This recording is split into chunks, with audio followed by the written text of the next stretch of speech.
Have you ever wondered about the power packed inside a small green chili? These vibrant, spicy pods aren't just a kitchen staple, they're a treasure of health benefits. Green chilies, scientifically known as Capsicum annuum, are one of the most commonly used ingredients in spicy cuisines around the world. They're not only used to add heat to dishes, but also offer a wide range of medicinal and nutritional value. These chilies are loaded with vitamin C, which helps boost immunity, keeps your skin healthy, and fights off infections. They also contain vitamin A, which is essential for good eyesight and skin health. One of the key compounds in green chilies is capsaicin, the substance responsible for their heat. Capsaicin has been linked to improved metabolism, fat burning, and even pain relief. It stimulates digestion, helps manage blood sugar levels, and can give your body a natural detox.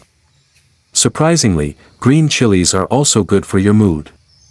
They trigger the release of endorphins, the feel-good hormones, that reduce stress and uplift your mood naturally. And that's not all. These tiny pods are low in calories and high in antioxidants, making them perfect for Weight Watchers and those trying to live a healthy lifestyle. You can grow green chilies easily at home, even in pots. They love sunny spots and require very little maintenance. With just a bit of care, you'll have fresh, organic chilies right at your fingertips. So next time you add green chili to your dish, remember, it's not just flavor, it's nature's little powerhouse of health.